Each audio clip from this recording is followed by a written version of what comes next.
Hey, we're back for Game 3 of Storm8 versus Palantir. The current standings are 2-1 in favor of Palantir, correct? We are 1-1. 1-1. 1-1. We only did 2 games. It's 1-1. Yeah, it's 1-1. And so we're tied up. Yeah. So we still don't know where this might go. Uh-huh. Ubadabing showing us some really strong Terran in the earlier game.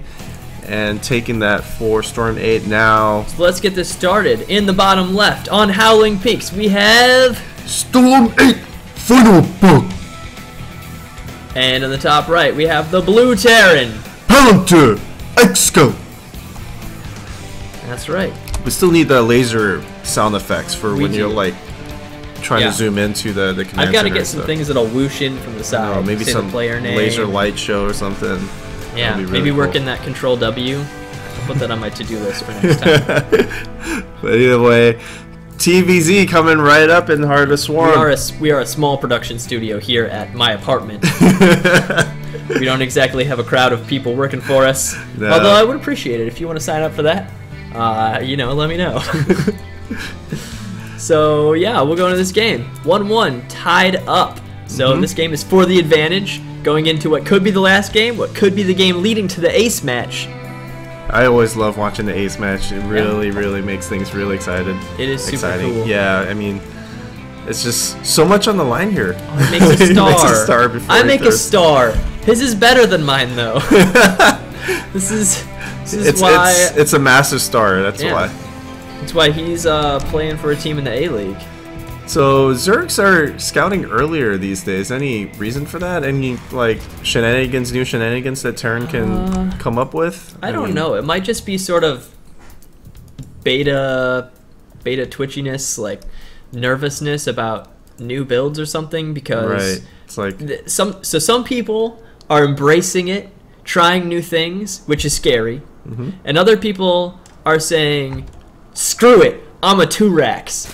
Which is also scary. So it might be that Zerg just wants to get an idea of what's going on up here. Make sure that he's not going to see anything crazy like gas first. And Final Bug seeing gasless expand coming out of Terran here, which should make him really happy because this is a very wide open natural here. Like there's got a secret hallway up here. Right. It's really hard to make a choke. Unnamed as yet. Not named for any translators and or casters. It's still it's up for grabs. Anyone can do that. It's like the Wild West out here. It is. It's like the Wild West of Howling Peaks if it were snowing all the time. Yep. Wild West in Alaska or something. So let's talk about the league format just a little bit. We mentioned the ace format. So this is like Pro League Round 1 where the teams play against each other in best-of-1 games in order to win a best-of-5 match. And the 5th game is...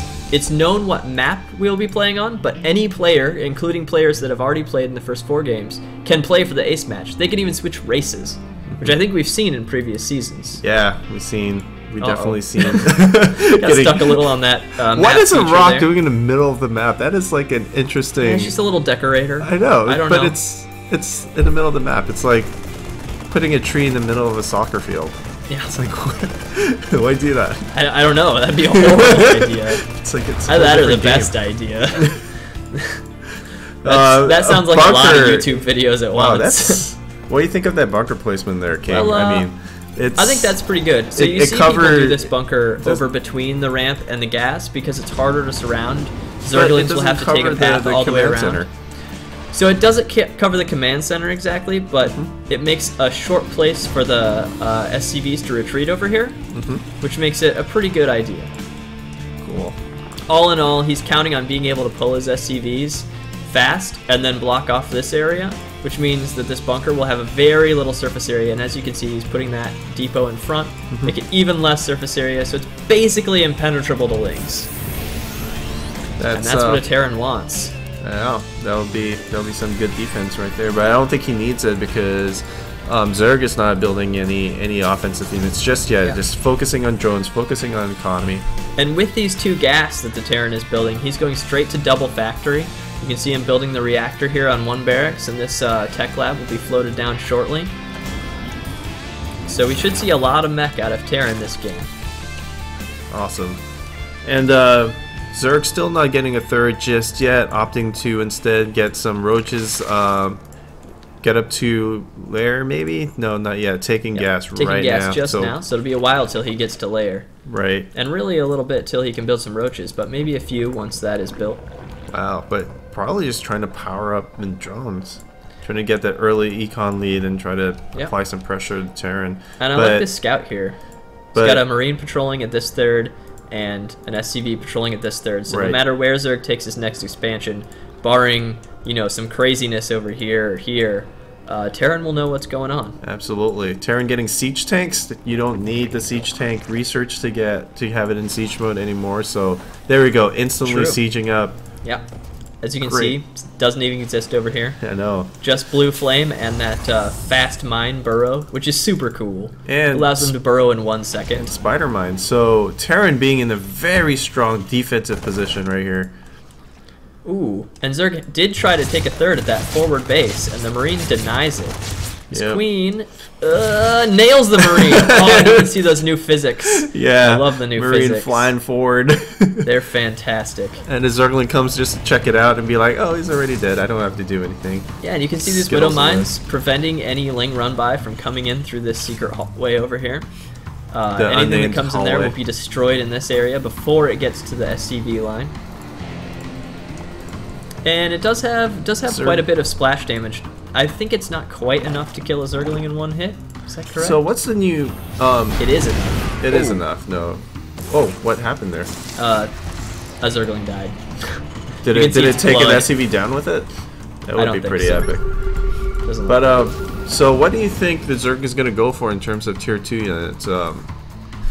Against Terran. I don't know. What it's have really you seen? a crapshoot at this point. Like, I've actually seen a decent amount of Hydras, but I don't know if that's the typical experience. I think some people are just really excited about Hydras. Yeah. I've also seen a good number of Swarm Hosts, but again, I suspect that's just excitement about Swarm Hosts. They're a pretty good unit. They're like quicker Broodlords. And, yeah, you don't need Hive Tech for them. Free units are good. So, final bug. Drone's getting harassed here. Marine gonna take 1 drone down before reacting, so not too much damage, but that's pretty good. The 3rd and the 4th for the Zerg coming up on the bottom of the map. Terran sending out spider mines to all regions of the map. Yep. Just protecting against any sort of scouts. I feel like AHGL is just trying to slowly push out his defensive line. And with Widow Mines and Siege Tanks, that's really, that's a really good strategy to use. It's some serious turtle tactics here with how many Widow Mines and Siege Tanks he's making. And does AHGL know what's going on in his Zerg base? Has he used any scans? Like, what's his... I believe he scanned the 3rd. I'm not sure about tech. Let's see what his vision looks like. He's seen most of this. I mean... Yeah. Did he see the infestation? I believe he didn't see the infestation. So cool. Yeah. Not there. So, what do you think is going to come out of there? Swarm hosts or infestors? It looks like he's getting pathogen glands as opposed to the swarm host upgrade, which is also available there. Extends the life of the locusts, which are those little things that spawn out of the blobs coming out of the swarm host back. They deal so much damage. It's ridiculous. They really do. But if you don't get to the swarm host quickly, they can really set up a good position on you. It does make sense though with the siege tanks there. The swarm host won't do too much, I don't think. Yeah. Siege tanks are alright against locusts if you have enough. It's not something where they can defeat the locusts if they are in much smaller numbers though. So a whole lot of units can come out of there, especially when the Zerg pushes right behind the locust with Hydras that have that greater range. Yeah, they get sort of a 2-tier thing going on unless the tanks target locust fire kind perfectly. Of like tank for them. Really I love the new animation for the creep tumors. Yeah, there's a lot of cool small touches in Heart of the Swarm here. Yeah, absolutely. So this is going to be pretty good for Terran. I mean, they're on even bases. Oh, yeah. And even a 5th base coming up. Fast Burrow. Okay, so here's the other interesting thing about Fast Burrow. And Raven. Oh, this man. We're going to see some secret missiles. Yeah. So the cool thing about this burrow that I find interesting, relevant to the strategy, is that the targeting priority of unburrowed Widow Mines is actually lower than every other army unit on the field because they're incapable of firing immediately. So they can get right up on the rest of the army without taking any damage, unless there's splash damage already hitting on top of them, which means you can get right in tight, and as soon as they start burrowing, then they take priority. So it kind of makes for this interesting, like, sneaking past the army, and if you just run them right past your opponent and they don't pay attention, they can get in deep somewhere, and then when they try to retreat, they just are on top of Widow Mines. So that fast burrow makes it even more likely that they can be used in battle, or in this case, harassing expansions. Boom. Oh, the fast burrow. Oh, and it gets burrowed. Was it done? That didn't look... No. Was that a fast burrow? Oh, there we go. Oh, and the spore color goes down. Yeah, we'll see the Zerglings take that one out. But that shuts down that mining for just a little bit. Oh, Ultralisk popping out, and XCal might have seen it. Let's see what his response is. He needs to get... yeah, he can definitely see it now if he didn't before. He's gonna have to get some Marauders, maybe some Thors. Oh, and he's harassing the main too. That one's just about ready to fire again. No, Terran's going mech though. He's getting mech upgrades. So yeah, still getting mech upgrades. Ooh, Viper's coming out for Final Bug. Wow. They're seeing all kinds of tech here. All the new units. Cleaning up some creep tumors here. Don't want a Zerg creep to extend too far out. But it looks like it's about time to gear up for an attack here, as so many Ultralisks are coming out for Final Bug. Yeah, what does XCal have? You think he's going to be able to hold off tanks. I don't this think attack? He can really. That's not a planetary fortress. These Widow Mines are really spread out.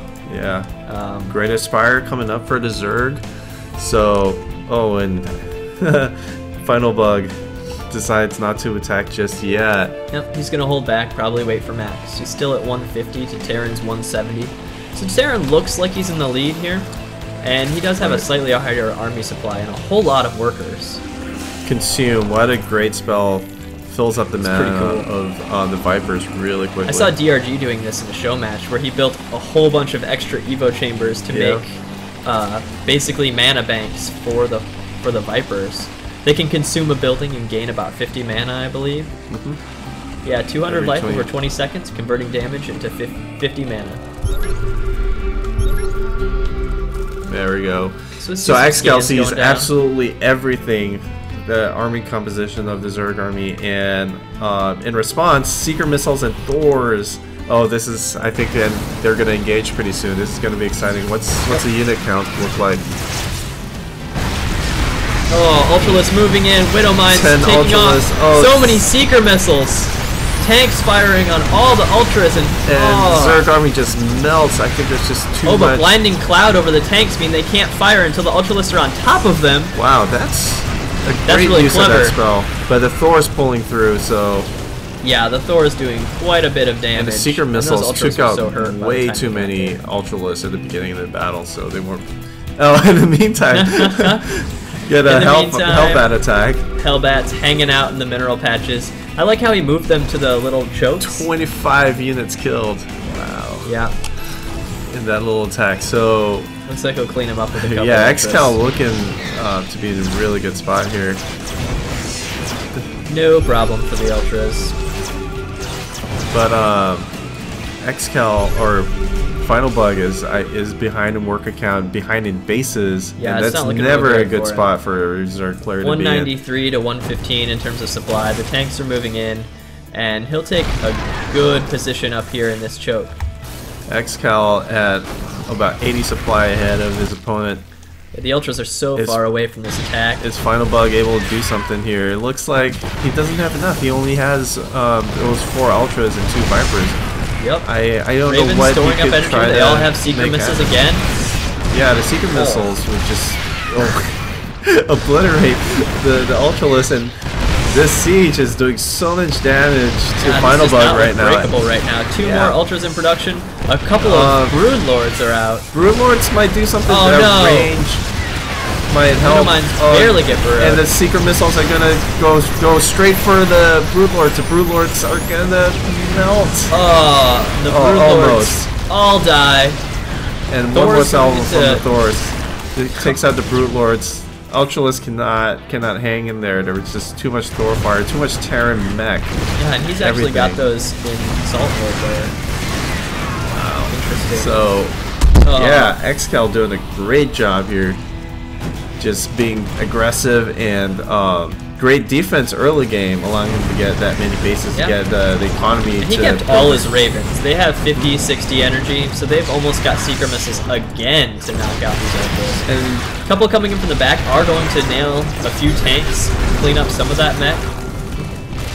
The Terran mech army is really resource intensive, right? Gas and minerals and everything, so it really took a lot to get a 200 supply mech army. XCal knew that he needed to get a lot of bases up to get this going, and so having that strategy early to just turtle and defend and get those spider mines up, that was a great strategy. And even with chitinous plating, that pure ultra army just wasn't enough to get through this mech. Yeah, I think pure ultra was probably a little excessive. Maybe throwing some cheaper units in there would have been good to soak up damage. Final Bug trying to get some swarm hosts up to try to defend this. They're really good defensive units, but I don't think he has the critical mass to make them effective. Yeah, I really think there's just not enough time for him here. Yeah, XCal just mowing everything down now with this mech army. Yep. And XCal looks in a great position to take this game. Building that command center up here. GG. And there it is. That takes Palantir up it to does take them to 2-1. What do you know? So, yeah, there's that game. So we're at match point. We are. The next one could be the last one. Yeah, I'm or really, we go to the ace match. I'm Always hope for an I'm ace really match. hoping that Storm8 would win the next one and we go into the ace match, just so that we have a little more games. That would be better. That would be good. Measurably better. But we don't know. We'll see. After this brief break, we'll be back.